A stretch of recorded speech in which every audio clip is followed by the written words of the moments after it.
What's the strongest animal you think you could take in a fight? I had a pretty good dust up with a rooster. It took a little bit of effort, but I prevailed. It would have been over more quickly if it had been acceptable to kill him, but he was a family pet. Is the scenario that this is a normal animal in a normal situation with normal shit going on?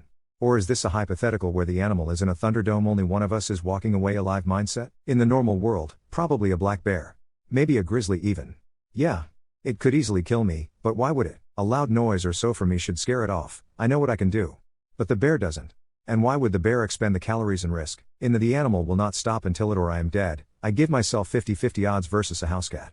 An enemy that's more hidden than seen. It resides in the shadows of our dwellings. Watching. Waiting. It bides its time till exhaustion slowly lulls us into a dark void that feeds our soul. It sneakily comes out and heads for our hard-earned bread. Expertly maneuvering its long tail through knives and forks.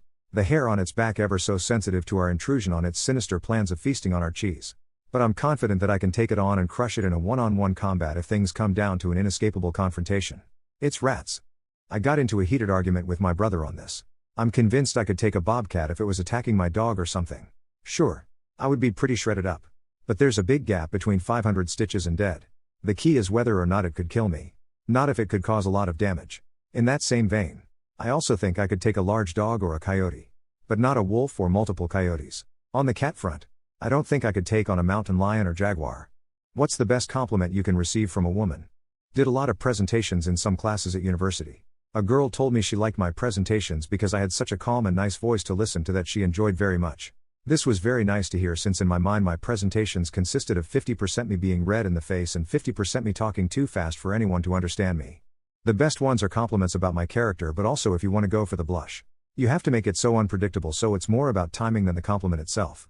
I got told by a couple women coworkers before at a lunch break that I have perfect natural eyebrows and skin, and that one caught me so off guard that it made me still think about it to this day. The unpredictable ones are too flattering, haha. I know you said anything doesn't count. But seriously, anything would make my day. And my week. My friend once greeted me by saying that the shirt I was wearing looked good on me, and I was a blabbing mess for 10 seconds.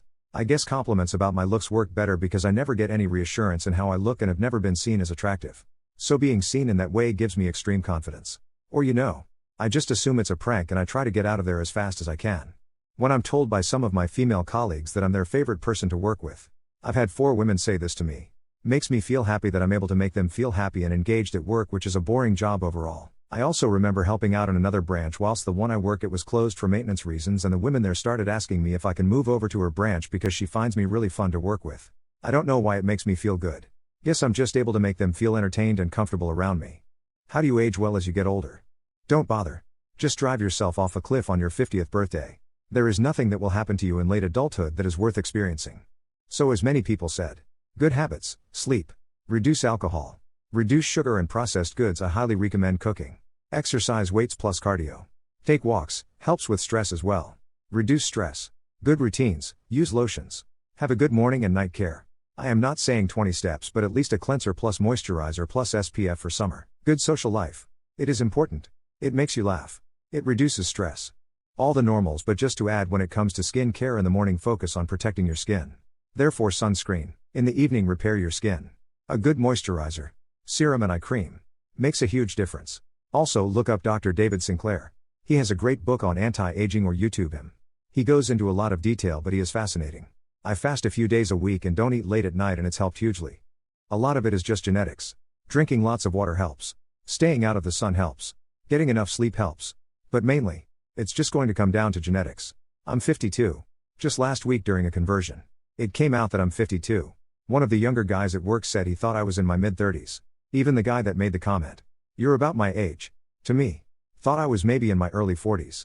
I don't do anything out of the ordinary other than go to sleep 8 hours before I need to get up. Drink plenty of water, and I haven't spent all day out in the sun since I was a teen. Which celebrity were you happiest to see fall from favor? Honestly, any of them who put on big public auras of being really nice, wholesome people when they are actually really shitty human beings. Looking at you. Ellen and James. Bill Cosby. Never thought he was funny, and he always acted superior to other comedians. Richard Pryor talked about it for years. On top of that, his accusations were a poorly kept secret for years. I never understood why anyone liked him. Elon Musk. Until a few months ago, a few friends and family whose judgment is normally pretty good were still stubbornly Elon stans. Now none of them want to mention he exists.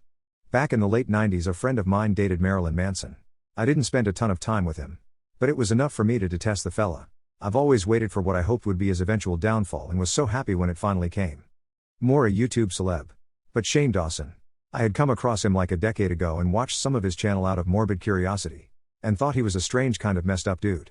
I was kind of shocked to see a few years later that he had become huge on the platform. With his audience at that size. Didn't anyone look into him and realize he was a nutcase? Well, it took a few years again. But it happened. Jesse James. In the early 2000s when he first hit the public eye. He came off as a rough individual who deep down maybe was a decent human being. Turns out Discovery did a lot of public image work for him. Serial adulterer. Possible neo-Nazi. Abusive to his employees, Google ex-coast choppers to read up on that. Unethical business practices and a refusal to truly take responsibility for his actions.